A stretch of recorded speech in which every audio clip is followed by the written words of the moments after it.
Ma'am एकम शरणम व्रजः अहम त्वां सर्व पापेभ्यो मोक्ष इष्यामि माम शुचः।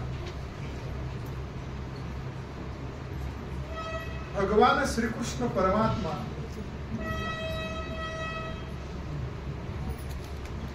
उद्धवाला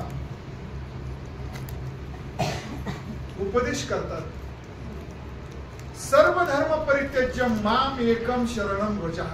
सर्व धर्माचा तू त्याग करून मला एकाला शरण ये। अहम त्वां सर्व पापेभ्यो, तुझ्या जवळचा जो अहम आहे तो सोड। तू काय पाप केलंय पुण्य केलं याचा तू विचार करू नको, मी काय सांगतो मला तू शरण ये। अहम त्वां सर्व पापेभ्यो मोक्ष इष्यामि माम शुचः। तू मला एकाला शरण ये, असा सरळ सरळ श्लोकाचा अर्थ। आपल्याला हा मनुष्य जन्म मिळाला, धन्य नरदेहाची प्राप्ती, धन्य साधूची संगती, धन्य धन्य ते भावार्थी जे भागवत भजनी रंग। आपण भाग्यवंतामध्ये भाग्यवंत आहोत की आपल्याला परमपूज्य सद्गुरू साधुबाबांच्या परंपरेतून आपल्याला हे नाम मिळालं। बाबांचा महिमा फार मोठा आहे। बाबांच्या त्या काळामध्ये अवलिया संत जे झाले त्याच्यामध्ये गुळवणी महाराज, गणोरे महाराज, साधुबाबा महाराज, कॅम्पामध्ये बाबाजान म्हणून एक अवलिया संत श्रीराम, गुळवणी महाराज, हे सगळे संत त्या काळामध्ये एकत्र कॅम्पामध्ये असायचे आणि त्यांची ज्या वेळेला त्या ठिकाणी सत्संग व्हायचा त्या कॅम्पामध्ये, कारण बाबाजान अशी एक स्त्री होती, अशी एक संत विभूती होती, तिचं सौंदर्य एवढं होतं की तिच्याकडे पाहणारा प्रत्येक व्यक्ती त्याची दृष्टी खाली पडत नाही, एवढं स्वरूप तिचं सुंदर होतं। इराण मध्ये राहणारी आणि इराण मध्ये त्या ठिकाणी असताना त्या इराणी लोकांनी तिला जिवंत त्या ठिकाणी मुस्लिम लोकांनी पुरलं, जिवंत। आणि जिवंत पुरल्यानंतर ती त्यातून बाहेर आली आणि मग ती भारतामध्ये आली।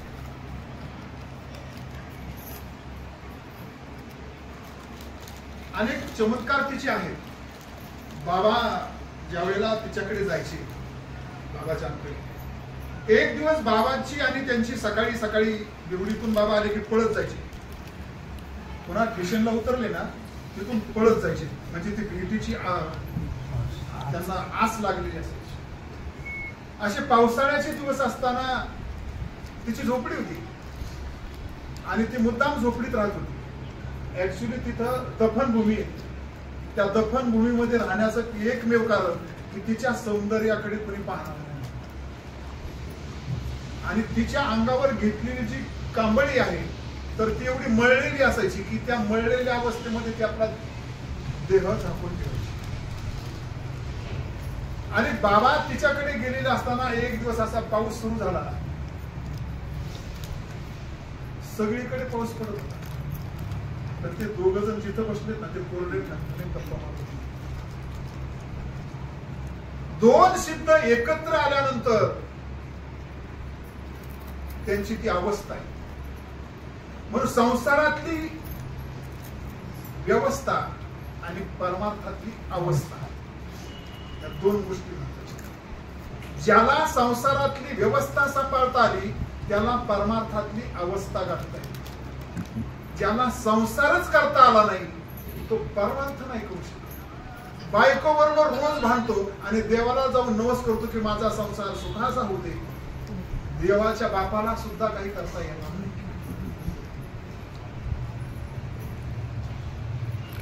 संसारातली व्यवस्था सांभाळता आली पाहिजे आणि ती व्यवस्था ज्याला सांभाळता आली ती सांभाळता येत नाही ना, तर म्हणून तर सांगतात की सर्व धर्म परित्यज्य माम एकम शरणं व्रज. ज्याला हे समजलं ना, जो शरणागत निघाला ना, ज्याला व्यवस्था सांभाळता आली ना, तो शरणागत नाही. मग त्यांनी पाप केलं का पुण्य केलं हे पाहत नाही, तो काय करतो हे पाहत नाही. त्याला त्याचा स्वतःचा उद्धार करण्यासाठी स्वतःचा उद्धार करून घ्यायचा आपल्याला मनुष्य जन्मामध्ये आलेला. आणि तो उद्धार करण्यासाठी फार मोठी तपश्चर्या ज्या महात्म्यांच्या जवळ आहे, जे महात्म्यांनी नुसतं आपल्याकडे पाहिल्यानंतर सुद्धा जर आपल्यामध्ये परिवर्तन होत असं, ज्यांचं स्मरण केल्यानंतर, आता डॉक्टरांनी बरेच काही उदाहरणं आपल्या समोर बाबांच्या अनुभूतीतले त्यांनी आपल्या समोर ठेवले की बाबांचं स्मरण केले, आणि स्मरण केल्यानंतर जर मरण चुकत असेल, जर आलेलं संकट आपल्यापासून दूर होत असेल, तर त्यांचं सामर्थ्य किती मोठं असेल. त्यांनी दिलेल्या नामाचा महिमा एवढा मोठा आहे. असे उन्हाळ्याचे दिवस होते डॉक्टर, आणि लहान लहान मुलं बाबांच्या याच्यामध्ये सत्संगामध्ये आपली खेळतात.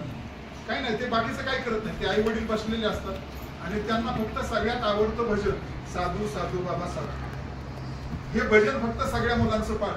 आणि तिथं साधू बाबा आहेत ते एवढं फक्त त्यांचं, आणि बाबांच्यावर खूप श्रद्धा विश्वास. ती मुलं उन्हाळ्याची सुट्टी लागली शाळेला आणि गेली खेळायला, मामाच्या गावाला गेली. आणि मामाच्या गावाला गेल्यानंतर तिथं थोडस असं तळ होतंय, आणि त्या तळ्यामध्ये तिथल्या मुलांच्या बरोबर ही मुलं सुद्धा त्या तळ्यामध्ये पोहले. उन्हाळ्याचे दिवस उकाळला, त्याच्यामुळे ती पाण्यामध्ये शिरली. यांना पोहायला येत नाही, तिथली जी मुलं त्यांना पोहायला येत. आता त्यांना माहित नाही यांना पोहायला येतंय का नाही, पण यांना आतमध्ये नेल्यानंतर त्याचा पुढचा परिणाम काय होणार आहे हे त्या मुलं आहेत सगळी. यांना माहित नाही आपण पुढे गेल्यानंतर बुडणार आहोत, आणि त्यांना माहित नाही की आपण यांना वाढल्यानंतर हे बुडणार. आणि त्या याच्यामध्ये त्या मुलांनी त्यांना ओढला आतमध्ये. पुढे गेल्यानंतर त्यांची पाय खरे टेकाना जातात, ते गळ्यापर्यंत पाणी आलं आणि गटंगड्या खाऊ लागली बोलती अशी काय. त्यामध्ये त्यातलं एक मूल होतं, दोघ जण भाऊ होते. तो म्हणला, अरे बाबा म्हण, साधू बाबा म्हण, साधू बाबा म्हण, साधू बाबा म्हण. असं साधू बाबा म्हण असं म्हणता म्हणता, साधू बाबा असं म्हणता म्हणता ती मुलं ती बाजूला आली. आणि दुसरी जी मुलं होती की जे त्यांचा संबंध नव्हता, त्यातली दोन मुलं तिथे. नामाचा महिमा आहे, ऐसा नामाचा महिमा बोला याची झाली सीमा. बाबांचं जे नाम आहे, आपण भाग्यवान आहे की आपल्याला जे बाबांच्याकडून मिळालेलं नाम आहे ना, हे डायरेक्ट तुम्हाला भगवंता शिकवते. आता डॉक्टर बोलता बोलता बोलून होते की बाबा माझ्यासाठी मेडिसिन आणि कृष्ण माझ्यासाठी मेडिकल पॉलिसी. बरोबर ना? काय भाव आहे. असाध्य ते साध्य ज्या वेळेला होतं ना, हा अनुभवाचा विषय. हा अनुभवाचा विषय. अनुभव हा फार श्रेष्ठ असतो. परमार्थामध्ये अनुभवाला फार महत्व. तुम्ही किती सांगता यापेक्षा तुम्हाला आलेला अनुभव किती श्रेष्ठ आहे याला फार मोठी किंमत आहे. अनुभव फार महत्वाचा असतो. बाबांचे अनुभव भरपूर काही सांगता येतील तुम्हाला. मला एकच सांगायचं की जे नाम आहे हे नाम आपल्याला कळलं पाहिजे. आणि जे नाम आज ज्यांनी अनुग्रह घेतला ते भाग्यवान आहे. ज्यांना अनुग्रह मिळाला ते भाग्यवान आहे. सद्गुरू ज्या दिवशी आपल्या जीवनामध्ये येतात त्या दिवशी आपल्या जीवनातली सगळी अडचणी सुटायला सुरुवात. त्याचं कारण असं आहे, गणित जर सोडवायचं असेल, म्हणजे बेरीज असेल, वजाबाकी असेल, तर शेजारच्या घरातला हातचा घ्यावा लागतो आणि घेतलेला परत द्यावा लागतो. एखादा हुशार मुलगा म्हणला मी शेजारच्या घरात हातचा न घेता सोडून दाखव, त्याच्या नानाला सुटेल का? आणि घेतलेला परत देणारच नाही असं जर म्हटलं तर गणित सुटेल का? नाही सुटत. तसं सद्गुरू रूपी हातचा आपल्या जीवनामध्ये ज्या दिवशी आपण तुम्ही मिळवता त्या दिवशी आपल्या जीवनाचं गणित आपल्याला सोडवतं. सद्गुरू आपल्या याच्यामध्ये मिळवतात. आणि काय द्यावे अशी व्हावे उतराई, फिरता हा पायी शिव थोडा. सद्गुरु सेवेमध्ये आपण सतत असतो.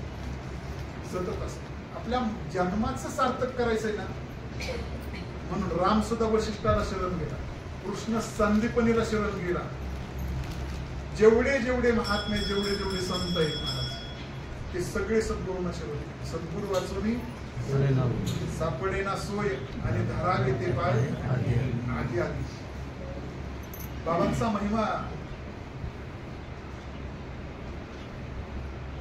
डॉक्टरांची इच्छा बाबांना इथं आणायचं. खरं तर डॉक्टरांच्या आईवर बाबांचं सगळ्यात जास्त प्रेम, आणि त्यांच्या सगळ्या नातीवर. आमचे बाबा सांगायचे, या नाती अशा होत्या, बाबा ज्या वेळेला ध्यानाला बसायचे ना, तर बाबा योगी होते पूर्ण. बाबांनी ते दरवाजा बंद केला ना की फक्त लंगोटीवर बाबांचं ध्यान असायचं, पद्मासनामध्ये असायचं. या सगळ्या मुली दाराच्या फटीतून पाहिजे, पण आतमध्ये फक्त प्रकाश आणि प्रकाश याच्याशिवाय दुसरं काही दिसायचं. साधूचं शरीर त्या ठिकाणी शिल्लक राहतं. स्थूल, सूक्ष्म, कारण आणि महाकारण याच्या पलीकडे ज्यांची अवस्था आहे. बाबांचा एक साधक महादू गोहाळे, फार निश्चित अधिकारी होते, अधिकार दिलेला होता बाबांचा. महादू गोहाळे मिलिटरी मध्ये ज्यावेळेला भारत पाकिस्तानचं 65चा वार होता, 65 आता अधिकारचं सांगतो. त्या वार मध्ये ज्या वेळेला आपली हे झालं युद्ध, तर त्या युद्धामध्ये यांची सगळं जे पलटण होती, त्यातले जो कमांड होते ना, कमांडर सकट सगळी गारद झाली. हा एकटाच राहिला, आणि हा एकटा सुद्धा आता कुठल्याही क्षणाला तो उडणार आहे. त्याच्या जवळ जी रायफल होती, त्या रायफल मधल्या गोळ्या सुद्धा सगळ्या संपल्या. आणि जेवढ्या गोळ्या होत्या ना, 4 गोळ्या होत्या ना, समोर 4च शत्रू होते. किती? फक्त बाबांचं नाव घ्यायचं, दाबाचं की एक शत्रू काय. साधू बाबा म्हटल्यानंतर एक शत्रू तो पुढचा काय होता. शेवटची गोळी चुकली आणि एक राहिला, याच्याजवळ गोळी नाही आली. तिकडून फार मोठा दारू गोळा इकडं पडतोय, आणि तिकडून ते आलं ना बॉम्ब वगैरे, की साधू बाबा म्हणून खाली बसला की तू बॉम्ब त्याच्या जवळून जायचं. बाबा म्हटलं की हे सगळं त्या रणांगणावर तिथं घडत असताना संध्याकाळची वेळ आहे, आणि बाबा असे अंगणात बसलेले, आणि अंगणात बसल्यानंतर बाबा असे गडबडा लोळायचे. मग तू बाई म्हणते, काय झाले बाबा तुम्हाला? अगं माझं पोरग तिथं, ते माझं पोरग तिथं अडचणीत आहे. सगळ्या गोळ्या संपल्यानंतर तो खाली झोपला, तो ओवाळे, आणि तो असा लोळायचा. पडलेले मुर्दे आहेत ना सगळे आजूबाजूला, ते मुर्दे अंगावर घेऊन झोपला. आणि तोपर्यंत बाबा तिथं असे गडबडा मिळत. बाबा कुठं? पुण्यामध्ये. वार कुठं घडलाय? बॉर्डरवर आहे तिकडे, तिथं सामना. बाबांचं एवढं लक्ष आहे आपल्या प्रत्येक साधकाकडे. लक्ष आपलं लक्ष नसलं तरी सुद्धा बाबांचं आपल्यावर लक्ष. एवढी मोठी बाबांची भूमिका, एवढं मोठं बाबांचं सिद्धत्व, हे ज्यावेळेला आपण अनुभवू. म्हणून तर अशा साधूला शरण गेलं पाहिजे, अशा संतांना शरण गेलं पाहिजे. सर्व धर्म परित्यज्य माम एकम शरणं व्रज. सर्वस्वाचा तू त्याग कर आणि मला एकाला शरण. ही बाबांच्याकडून, बाबांना अपेक्षा आहे प्रत्येक साधकाकडून, तू फक्त एक पाऊल पुढे टाक, मी तुझ्यासाठी 10 पावलं टाकायला तयार. हा बाबांचा अनुभव आहे. फक्त श्रद्धा असली पाहिजे, विश्वास असतो. विश्वास असतो. तुम्ही कुठेही जा, तुम्ही कुठे एकटे असा, काही असा, कशी असा, फक्त बाबांच्यावर विश्वास आणि आपलं नामस्मरण असतं. बऱ्याच वेळेला बऱ्याच लोकांचं काय होतं की नामस्मरण करत. आम्ही केलेलं आहे सगळं, अशा मध्ये राहतो. शेवटच्या श्वासापर्यंत नामस्मरण करायचं. शेवटच्या श्वासापर्यंत बाबांचं नाम आपल्या मुखामध्ये असतं. आणि जर तेवढं तुम्ही केलं तर तुमचं कल्याण झाल्याशिवाय राहणार नाही. तुमचं कल्याणच बाबांचा महिमा आहे. बाबांचं काही प्रत्यक्षात मी चाकणकर म्हणून फार मोठी अजून आहेत. आता माझ्या अंदाजाने त्यांचं वय 90च्या पुढे असं 90च्या पुढे बांडेर मध्ये राहिले. दांडेकर मामा, दुर्डा महाराज बिंदूरकर,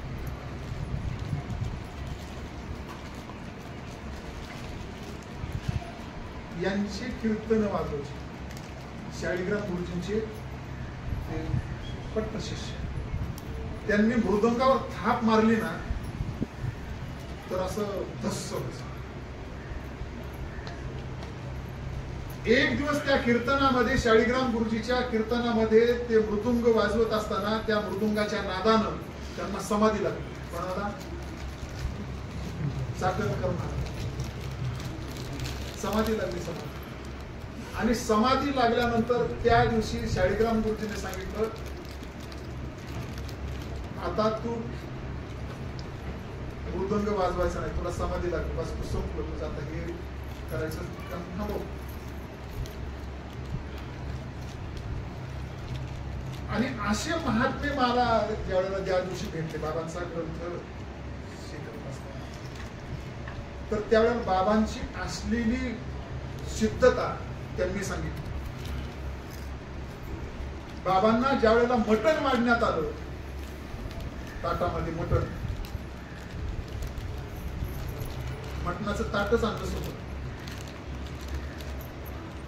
आणि बाबा ताटावर बसलेले, असे बसलेले बाबा, अजून सुरुवात करायची जेवायला. आता मटणाचं ताट आणल्यानंतर वदनी कबोल घेता नाम घ्या श्री हरिशब्द म्हणू शकतात. त्याला पाणी फिरवून खातात का? मग कसं करते? कुत्र्यासारखंच ओढून खातात ना. याच्यापेक्षा दुसरं काय करतात? ते चाकणकर तिथं होते. चाकणकर म्हटले, हा काय बाबा आहे का? कोण आहे हा? ताट मटणाचं आणि वदनी कबोल घेता नाम घ्या श्री हरीची असं म्हणतो. बाबांनी ओळखलंय त्याला, त्याच्या मनात काय चाललंय. बाबा फार चतुरातू शिरोमणी, हो साधू महाराज. जर बसल्या जागेवर बॉर्डरवर कळत असेल तरी समोरच्या माणसाच्या मनातलं काढायला किती वेळ लागणार? किती वेळ लागणार? त्यांनी ओळखलं, म्हणजे याला, ह्याच्या मनात जे काय आहे ना, ह्याचं सगळं नीटच करायचं. आणि पाणी पिणी फिरवलं झालं, बोलून झालं ना, म्हणजे बसा जेवायला, बसा बसा म्हणल्यानंतर बाबांनी आपली भाकरी घेतली, ती घेतली. तो बघतच राहिला, काय बुवा आहे का, साधू आहे का, कोण आहे? बाबांनी मुद्दाम असा घास घेतला, असा केला. त्याला तो बटाटा दिसला, त्याला तो बटाटा, तो म्हणता बटाटा दिसतो. जवळ येऊन बघतोय असं बाबा बघतो. बाबाने, काय रे माझ्या ताटात बघतो, माझा खातो का काय? तू बळ आणला इथून. जो वाढीत होता ना त्याला बोलवलं, म्हणजे इकडे तू काय वाढलं रे? काय वाढलं? म्हणजे जे आहे ते वाढलं. म्हणलं काय बघू तुझे? त्या ताटात त्यांनी बघितलं, त्याच्यात मटण आलं. म्हणलं हेच वाढलं होतं. म्हणलं हा बघू बघू म्हणला. त्यांनी ते बाबांना वाढायला लागलं, त्याच्यात मटण घेतलं, त्या ताटात ओतलं आणि वतल्याबरोबर त्याचे बटाटे झाले. ते टाकल्याबरोबर बटाटे झाले. त्यावेळेस बाबा म्हणले, अरे बाटलास तू, तुझ्या हाताला मटण लागलं. म्हणला म्हणले त्याला,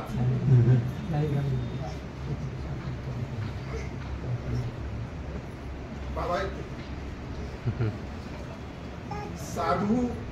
साधूच ज्यांनी सहाला धुतलंय, काम क्रोध मद मत्सर ज्यांनी 6 जणांना धुतलंय आणि स्वच्छ तांदळासारखा आहे माणूस.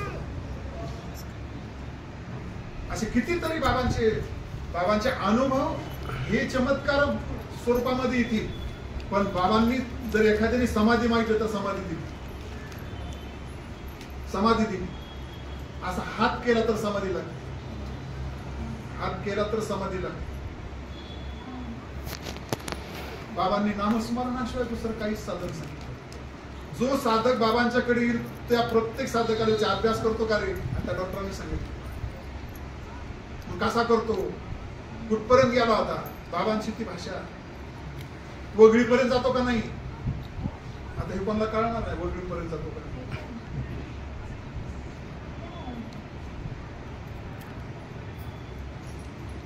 नुसता डोळे झाकून बसू नको, अनुभव आला. बाबांनी नामस्मरणाशिवाय दुसरं काही शिकवलं आणि नामस्मरणाशिवाय दुसरं काही केलं. एक योगी असा बाबांच्या समोर येऊन हवेत असा तरंगायचा, हवेत. काय नाही, तो योग शिकलेला होता, बाकी दुसरं काही नव्हतं त्याचं. बरेच लोक नमस्कार करायचे आणि तासन तास तो असा हवेत राहायचा. 2 फूट असा हवेत आला ना तो, बस तसाच तरंगून राहायचा. सगळे लोक लांबून नमस्कार करून. काही लोक म्हणले, बाबा आपल्या गावामध्ये योगी आलाय, त्याला दर्शनाला चला. बाबांनी बघितलं, म्हणलं हा योगी काही कामाचा नाही, पण याची जिरवली पाहिजे, हा लोकांना फसवतोय. बाबा तिथं गेल्यानंतर त्याचा तो तिथून पळून जायचा, त्याची ध्यानच लागायचं नाही. बाबा तिथं गपचीप एक दिवस येऊन बसले आणि बसल्यानंतर तो आला, त्याचं जे काही हात पाय तोंड वगैरे काय व्हायचं ते गोष्ट, ते आसन टाकलं, टाकल्यानंतर त्याच्यावर बसला, त्यांनी पद्मासन घातलं आणि आता तो ओंकाराचा उच्चार करून त्याला आसनवरती घ्यायचंय, तर त्याला ते जमेना. बाबांचं एकसारखं त्याच्याकडे लक्ष होतं. शेवटी कसं तरी चुकून ते असं उचललं गेलं आणि तो खरे रप करून आपण, त्याच्या लक्षातच नाही आलं की मी आपटलो कसं. असं एकदा सोडून 2दा आपटला तो, आणि मग 3ऱ्यांदा लक्ष गेलं की तो कोण आहे म्हणून समोर पाहिलं तर असा सकाळी सूर्य उगवल्यानंतर कसं दिसतं असा बाबांचा चेहरा. आणि हात तिथूनच जोडले, तिथूनच जोडले. बाबांनी त्याला खूप मोठा उपदेश केलेला. तो खरं तर बाबांना जिंकायला आलेलो होता, अहंकार होता त्याचा. कारण ह्या पंचकृषीमध्ये मी योगी बनायचे, मला म्हणजे माझ्यासारखा योगी तुम्हाला कोणी नाही असं त्याला दाखवायचं होतं. पण बाबांनी त्याला उपदेश केला. असे कितीतरी उदाहरणं बाबांच्या जीवनामध्ये मला सांगता येतील. मला एकच सांगायचं या ठिकाणी की अशा साधूला, अशा संतांना शरण जा आणि त्यांनी सांगितलेल्या नामाचा महिमा जर आपल्याला अनुभवायला जर मिळाला तर तो जरूर अनुभवायचा, जरूर अनुभवायचा. कारण त्यांनी दिलेलं नाम फार मोठं श्रेष्ठ आहे. कारण रामानंद पंथा सगळ्या पंथामध्ये जेवढे नाम मंत्र आहेत सगळे शापित आहेत, पण रामानंदी पंथाचा बाबांनी आपल्याला दिलेला जो मंत्र आहे हा शापित. म्हणून साधकाला लगेच अनुभव येतो. लगेच अनुभव येण्याचं एकमेव कारण का असेल तर तो शापित मंत्र नाही, म्हणून तो श्रेष्ठ आहे. एवढं श्रेष्ठत्व आहे. रामानंदांनी ज्यावेळेला मुघलांचं राज्य होतं, राम राम म्हणायची सुद्धा त्यांना नव्हती. मंदिरामध्ये जर पूजा केली तर घंटा वाजवायची नाही, आरती म्हणली तर तुमची तुम्हाला ऐकायचं आहे एवढीच म्हणायची. बाहेर त्या 4 भिंतीच्या बाहेर आरती ऐकायला जाईल. रामानंद म्हटले कसा परमार्थ करायचा हा. आणि जिथं आपलं हिंदूंचं मोठं आराध्य दैवत असेल तिथं मस्जिद असायची. रामानंदांनी एक दिवस असं केलं, त्या मंदिरामध्ये आरती करायची त्यावेळेला शंख वाजवला. तो शंख सारखा वाजत राहिला, तो थांबलाच नाही. तो असा धरला ना तो वाजत राहिला. यांना नमाजच पडता येईल. तेव्हा त्या मस्जिद मधला त्यांचा जो मुख्य आहे तो कोण वाजवतो हा शंख थांबायला कसा तयार नाही. म्हणून शोधत आले तर रामानंदांना पाहिलं. रामानंदांना हात जोडले, म्हणजे तुमच्या मंदिरामध्ये तुम्ही आरती करा पण हा शंख वाजवायचा बरोबर. पडता येईल. त्याच्या हातातून शंख काढला तरी तो वाजत होता. त्याला म्हणजे तुला बंद करायचं तर कर म्हणजे घे, शंख घेऊन जा. तो शंख घेऊन त्याच्याबरोबर वाजत चालला होता शंख. एवढा रामनामाचा महिमा आहे. हे रामनाम आहे. आणि म्हणून सगळे संत सांगतात नामाप्रते साधन सर्वथा या नामे भवबंध छेद साचे जाण उद्धवा. त्या नामाचा महिमा असा आहे, ज्ञानोबा रायांनी एका रेड्याला स्पर्श केला. ज्ञानोबा रायांनी एका रेड्याला, तो रेडा काय बोलू लागला? जो वेद बोलायला लागला तो कोण होता?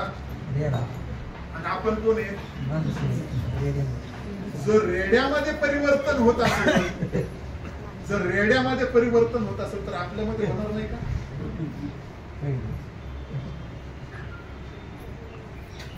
बरं, त्या ज्ञानोबा रायांचा त्या रेड्याला स्पर्श झाला आणि स्पर्श झाल्यानंतर तो रेडा राहिला का? आता कोण झाला? तो देव झाला. नुसता ज्ञानोबा रायांचा स्पर्श झाला तर रेडा कोण झाला? देव झाला. हा रेडा एक सजीव प्राणी आहे. प्राणी सजीव आहे. पण त्याच्या थोडस पुढे जाऊन सांगू का? नेवाशामध्ये ज्ञानोबा रायांनी जिथं ज्ञानेश्वरी लिहिली, ज्या खांबाला टिपून लिहिली ना, तो लाकडाचा खांब. आज तुम्ही जर तिथं गेला ना तर त्या लाकडाच्या खांबासाठी मंदिर बांधले, मूर्ती नाही. तिथं लोक गेले ना तर कोणाच्या पाय पडतात? हाताचा स्पर्श झाला तर रेडा देव झाला आणि पाठीचा स्पर्श झाला तर लाकूड देव झाला. बरं, हे लाकूड सुद्धा काही वर्षापूर्वी सजीव रूपामध्ये असू शकतं. बरोबर आहे ना? अजून थोडस पुढे सांगू का? ज्या 1400 वर्षाच्या योग्याला भेटण्यासाठी ही भावंड एका दगडाच्या भिंतीवर बसलेली. कशावर? दगडाच्या भिंतीवर. आणि ती दगडाच्या भिंतीवरून ती त्याला सामोरे गेले स्वागत करायला. आजही तुम्ही आळंदीमध्ये गेला तर लोक पाया पडतात. कोणाच्या? त्या दगडाच्या भिंतीच्या. दगडाची भिंत कोण झाली? पायाचा स्पर्श दगडाला झाला तर दगड देव होता. पाठीचा स्पर्श झाला तर लाकूड देव होतोय. हाताचा स्पर्श झाला तर रेडा देव होतोय. मग तुम्हाला आम्हालाच काय रोग झालाय? ज्ञानोबरायांच्या समाधीवर जाऊन डोकं ठेवलं तरी सुद्धा आमच्यात काहीच बदल होत नाही. तुम्ही एवढं ज्ञानोबरायांचं सांगता, हात लावला की बदल, रेडा देव होतो, पाठीचा स्पर्श झाला की लाकडाचा देव होतो, पायाचा स्पर्श झाला तर दगड देव होतात. आम्ही तर माणसं आहेत. लई वेळा ज्ञानोबरायांच्या समाधीचं दर्शन घेऊन माघारी आलो, आमच्यात काहीच बदल न झाला. घरचे पाया पडत नाही तर बाकीचं दुसऱ्यांचं काही घेऊन नसतं. का बरं आमच्यात बदल नाही झाला? मग ज्ञानोबरायांचं मी खोटं सांगतोय का तुम्हाला?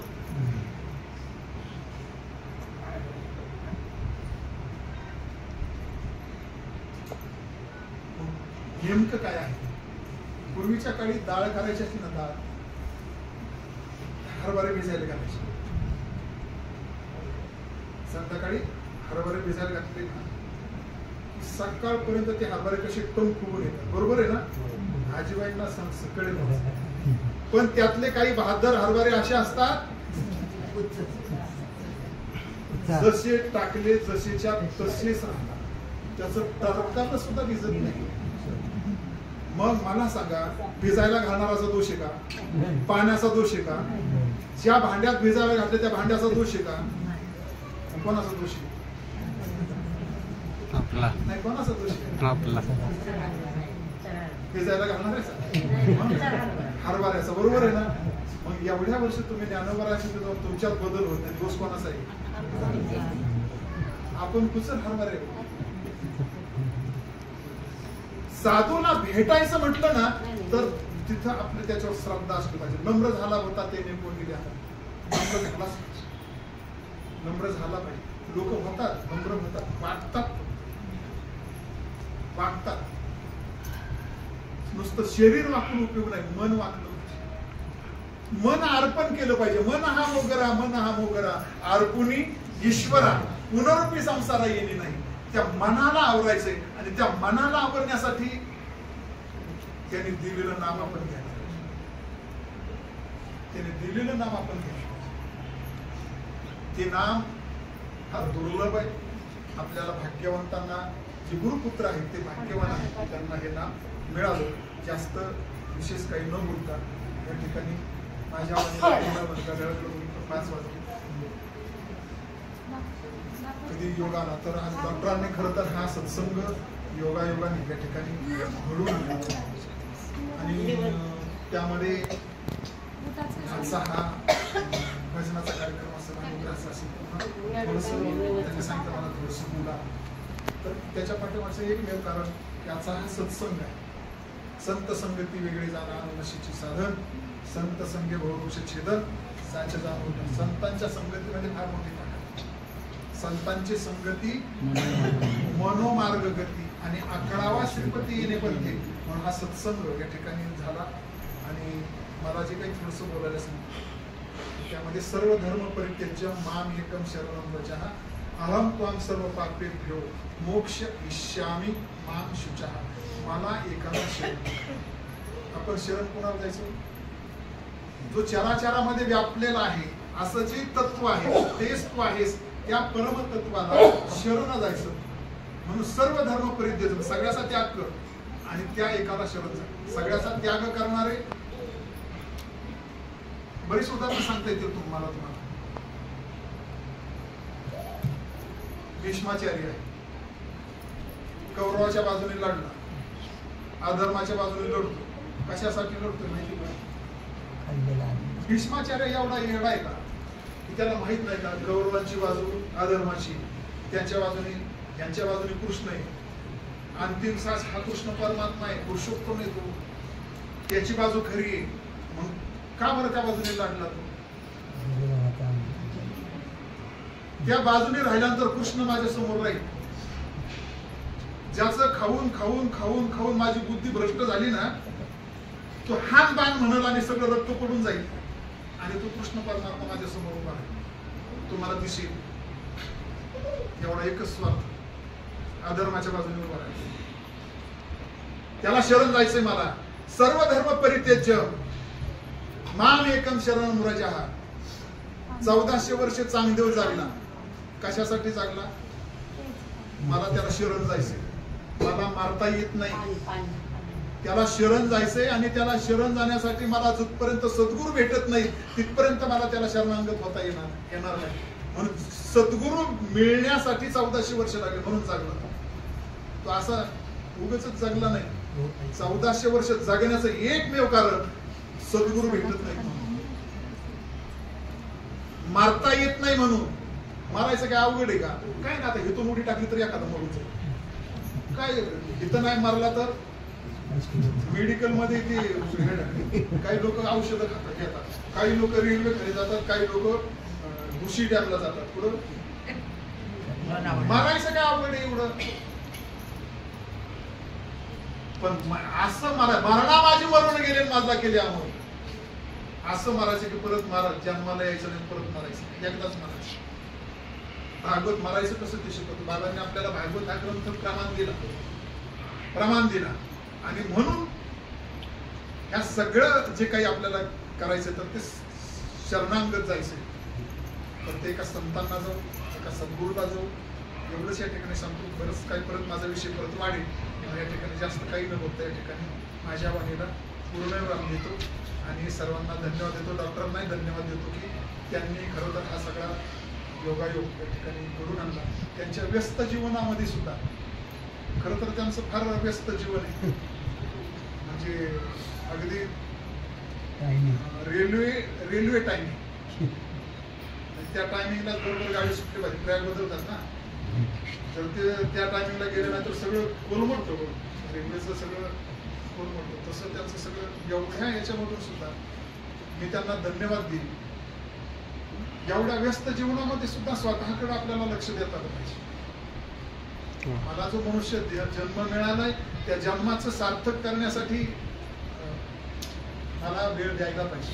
आज त्या न्यू पिढी बंद केली आणि एवढं सगळ्या कामामध्ये व्यस्त असताना सुद्धा बऱ्याच लोकांनी सांगितले की डॉक्टरांनी सांगितले म्हणजे चालता चालता सुद्धा दुसऱ्यांना एक मार्ग मार्गस्थ करण्यासाठी त्यांची असलेली धडपड, संपूर्ण कुटुंबच बाबांचं रक्ताच्या नात्यातलं कुटुंब आहे आणि त्यामध्ये या ठिकाणी दिघी या परिसराचं खरं तर भाग्य आहे की बाबांचं साक्षात मूर्ती या ठिकाणी आम्हालाही कधी वाटलं नव्हतं की बाबांची मूर्ती तो कधीतरी बसणार नाही आणि कदाचित बाबाच्या नातीला वाटलं नसेल पण नाताला वाटलं की बाबांना मला इथं काहीतरी करायचं आहे.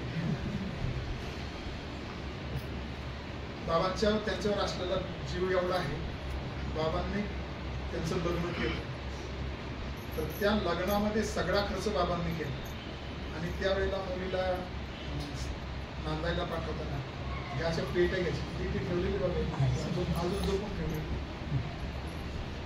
ती अजून पेटी आहे. त्या पेटीमध्ये काय काय बाबांनी दिलंय ती सगळी पेटी ती बाबांची आठवण करून देणार. बाबांची पेटी बाबांची पेटी म्हणजे बाबांनी दिलंय. बाबांचं एक एक जे ज्यांना ज्यांना मिळालं ते भाग्यवान आणि ज्यांनी जतन करून ठेवलं ना ते मी म्हणतो ते फार मोठे भाग्यवान. आता ही पेटी मला तुम्ही सांगा की 50-60 वर्षापूर्वी पेटी दिलेली 70 साली किती वर्ष झाली? 54 वर्ष झाली. 54 वर्ष तुमच्या आहेत का तुमच्या घरात भांडे आहेत का? 54 वर्ष हे तर पत्र्याची पेटी आहे. अहो तुमच्या जो तांब्याचे नाही राहिले 50 वर्षापूर्वी सगळी तांब्याचीच भांडी होती पण ती जतन आहे. जतन राहिली जतन करून भाग्यवान आहात सर्वजण. माझ्या वाटलं